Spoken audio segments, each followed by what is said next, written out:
Hello everyone. Can you beat Raft without a raft? This means no smelting, no cooking, no water, and no storage. Now, you might be wondering, Gold Stuff, why are you in a dog cage? Well, it all started earlier today, when I started having a midlife crisis at the ripe old age of 21. And deciding that I was done being a rafter, I set off on my lifelong journey to become a gold medal winning post-apocalyptic Olympic swimmer. The only problem is that I kinda got lost. Hello? So, we're going to need to make our way through all 8 of the game's story islands in order to get back home, while also playing on the hardest difficulty, meaning that if I die, I lose all of my progress and have to start again from the very beginning. And I'm going to have to do all this without a raft. Let's begin. Jumping off the raft, we immediately start fighting our first enemy, famine. Oh yeah, also Bruce is here. Moving from island to island, collecting as many sweet and succulent fruits as possible, we get ourselves a small stockpile of food and start making preparations to head towards the radio tower, the first story island of the game. In order to show us the way to this island, we're going to need to make the transceiver, an item that will show us the location of the story islands. And all we've got to do to make it is research it on the research table. Well,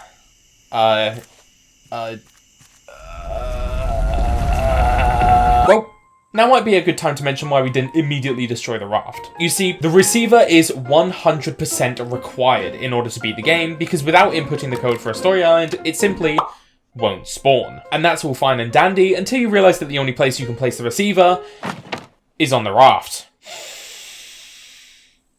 So, we're not going to completely destroy the raft. Instead, it's going to serve exclusively as the place we go to when we're ready to spawn the next island in, before leaving immediately after. So, with the rules now set in place, we still need to find all the resources we need for the transceiver. Enter stage right, big island. Oh, this island is huge. This island's massive. This island's bigger than my testicles. Landing on the large island, it wouldn't be long before I discovered the bane of all my existence, and the being that I would surely devote my life to ending before proceeding to deforest the entire island and get a little scientific.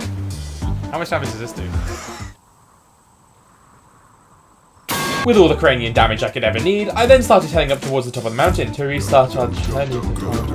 At the top of the mountain, we finish up grabbing all the island's fruits and grab ourselves a nice little upgrade for our hook. It's also up here where we find our first trading post. It's just a shame that we can't fucking use it. Well, at least now all we have to do is get back to the raft. Start researching. Come on, you little shit daddy wants a bit of goat meat. I'm gonna wear your skin for armor. I don't even need to do this. I'm just doing it because I want to. You're gonna be dead. So dead. All of the dead. Many deads. What the f... Okay then. Well then. It's time. Getting all of our resources smelted, we're able to pop down the transceiver, make the sharp bait, and start making the very long journey over towards the I think I might have gone the wrong way. 1 hour later. I think I see it. Oh my gosh, gee golly willikers. Finally making it to the radio tower, we scale up to the top while grabbing all the yummy loot along the way, and do a little bit of fishing. And with that, we've crossed off the first story island. All we need to do now is grab the code. The code, it's right there, just grab it. Oh my god. And I forgot to take the fucking code.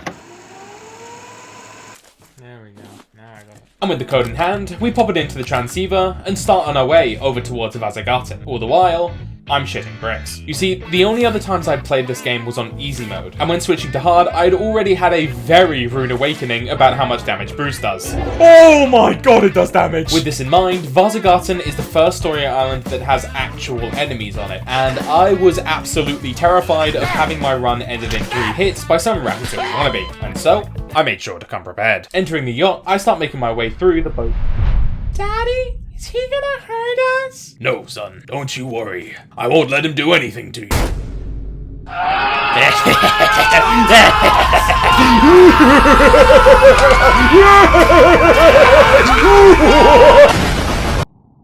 Sorry. I think I got a little carried away there. Next up on the checklist is Balboa, a large island filled with lush green trees, a whole bunch of radio towers for us to turn on, and more than enough, friends. So moving across the island, we start jumping over a casually placed pool of toxic sludge for our first tower, and then go on to drop the drawbridge with incredible accuracy, and grab tower number 2. Well, It seems like we're missing something. Well, you know what this calls for.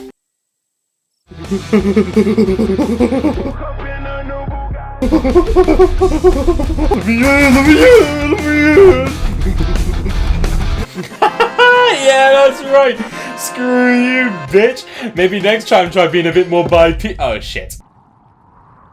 So, Caravan Island, anyone? The trip to Caravan Island was around the time where swimming from island to island started to get seriously long. Long enough, in fact, that I would have to start calculating how long the swim was going to be and using a stopwatch to make sure that I wasn't going in the wrong direction. These swims could at times get as long as 45 minutes per swim, but since nothing really happens out here in the great abyss of blue, I'm just going to be skipping over them. But just know, for every single island we visit, I suffered. Eventually arriving though, we start on Caravan Island's main quests. Scattered around the island are 3 zipline parts that we need to grab in order to take the zipline over to the end point of the island. The first one of these just requires us to fill this well with water and pluck it out from the top. Then there's another that requires us to swim deep down into the water, avoiding blowfish and stopping at air bubbles to reach. Super easy stuff. But then there's the third one. The third piece is stuck inside of a rocket, captained by the one and only Major Tom. You're supposed to ignite this rocket and have it explode nearby to get the third piece and complete the zipline. But there's a problem.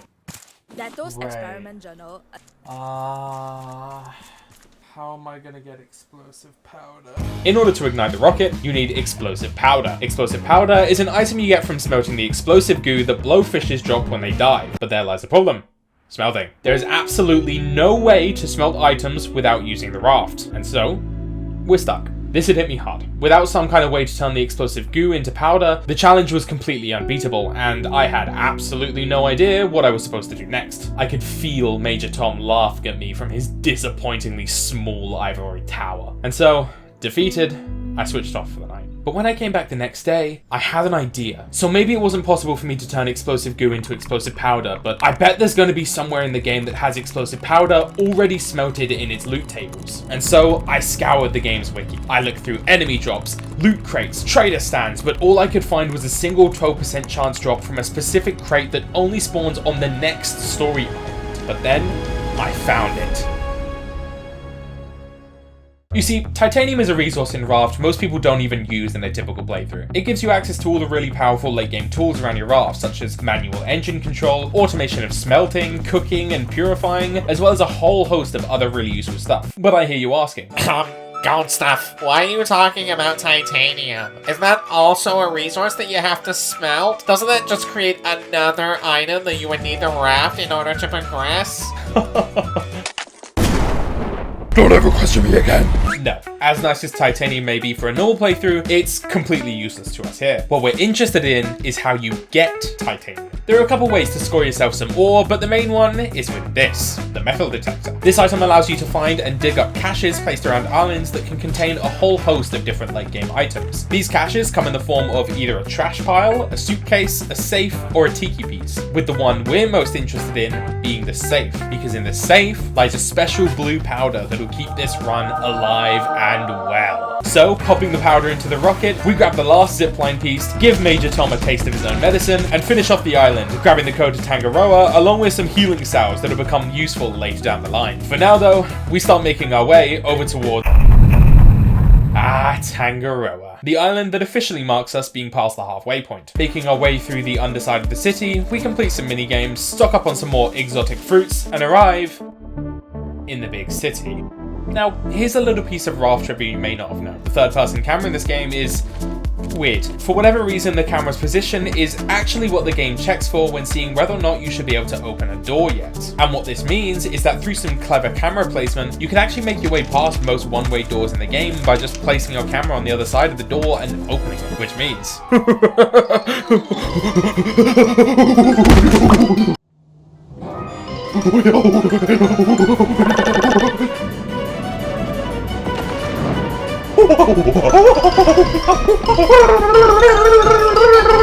oh hey, I got it. Seeing me so excited here, it might be hard to imagine that this would be the last story island that I'd be able to complete. You see, next up on the checklist was Varuna Point, an incredible landmark comprising of 2 pre-flood skyscrapers. But this island has a lot more to it than just its exterior, as it's home to the game's very first boss fight against the rhino shark. And this thing is scary, easily being able to two-shot me if I'm not careful. Knowing this though, I made sure to come prepared. With 2 sets of flippers at my side, I was confident that I would be able to outmaneuver the shark for the duration of the fight and come out without a scratch. What I didn't expect though was...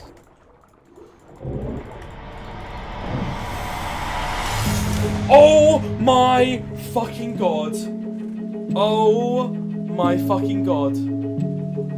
Oh, I died to a fucking anglerfish. Are you shitting me? And just like that, I had lost the entire run. At the time, it felt like the end, like I was ready to throw in the towel and move on to the next video idea. And so, I lay awake on my new, fresh raft once again, staring at the stars. But I wasn't done just yet.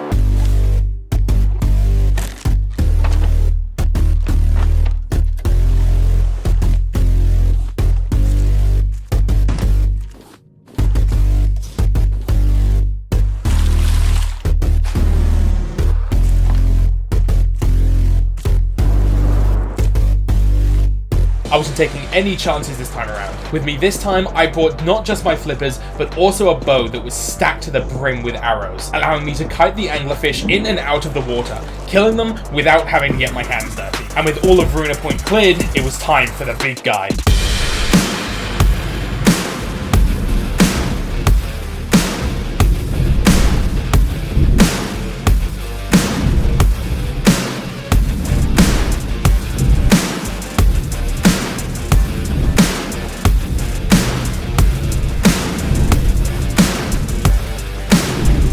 That, the rhino shark was done. The code to temperance had been secured, and now, I think I earned myself a little bit of fun.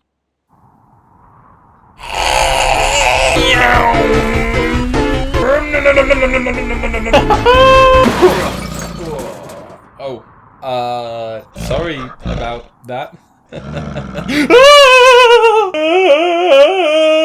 Welcome to Temperance, my personal favourite of the story elements, packed with plenty of snow, polar bears, and vandalism. There's not a whole lot of note here, but I can say that I got a whole hell of a lot of extra healing items and useful resources from these dome houses, actually leading me to start having a very real issue with inventory space. Yo, you know you're dropping them, by the way. Dropping what? You're dropping these notes now. But nonetheless, I managed to grab all the items I need to get to the research bunker. Lower level intellect detected. Security requested. Lower level intellect? Are you having a fucking laugh? Error. Comedic module not found. Right. Do you think you're fucking funny, do you? Error. Comedic module not... Yeah, I get it. Let's just get this over with. Heading down the stairs, we don our hazmat suit and start putting codes into the... hold on. Wait, I think it was... Have you ever considered attempting to acquire a better memory? Have you ever considered shutting the fuck up? Negative. It is within my programming to discourage any lower-level intellects from reaching the core. Right. And you wouldn't by any chance happen to have an off switch, do you? Negative. I am controlled solely by the core of the facility. No employee computer has power to override it. Lucky me. There we go. Making my way through the tunnels, I fight off some mutant cockroaches and find myself a laser puzzle. With it being no match for my higher level intellect, I complete the puzzle and move on to... Oh, there's another one. No worries. I'll just, maybe if I... Skill issue detected. Lower level intellect contained. Contained? Oh, shit. What if I... Oh no! Wait, yes, if I do... Oh, there we go! Ah! Alert! The lower level intellect is nearing the core. I am? Could a lower level intellect do this? And what about this? And maybe a bit of this? Maybe try having a bit of this? Wait, why am I doing this again?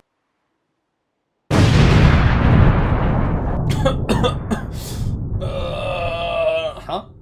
Oh, sweet. With the code to Utopia in hand, victory was close, and I was eager to take it. First though, we're gonna need to make some preparations. So, I got to work scavenging islands for any extra resources I could use. Food, crafting materials, and any kind of extra weaponry I could find would all be useful for the final island. But soon, I found myself with a full inventory once again, and it was time to head out and put this challenge to rest. Arriving in Utopia, wait, where is everyone? Hey! Hello? Guess what? What? You really want to know? Yes? Fuck you. Fuck you! Fuck you. Fuck you! Fuck you. No, fuck you! What's your name? What? What's your name? Gold stuff! Fuck you, gold stuff. Fuck you! What's your name? Olaf. Olaf? That name fucking sucks! Hey, guess what I did last night? Don't you bring my mud into this! You guess what I did? What? I raised that hyena over there. And then I fucked your mum next to it.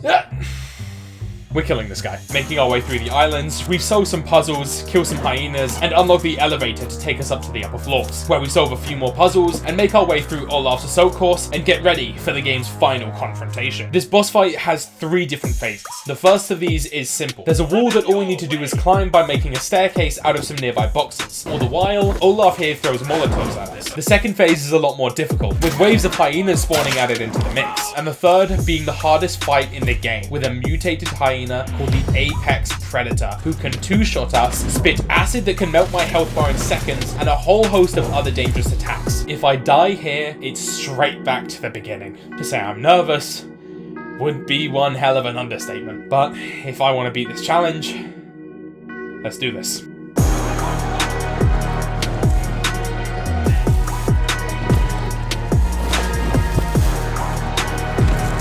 Phase 1 down, now the hyenas.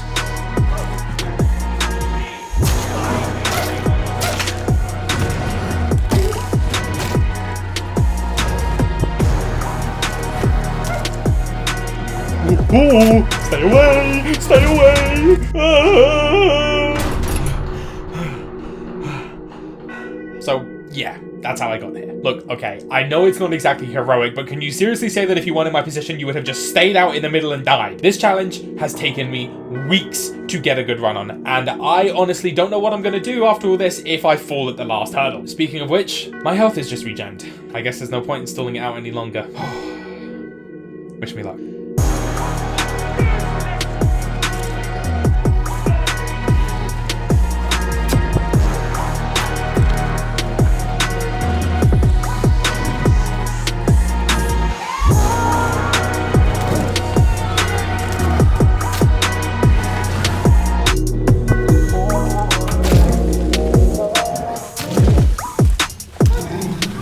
Oh my god, I did it! Oh my god, I did it! Let's fucking go! And just like that, we did it. We proved once and for all that rafts are for losers.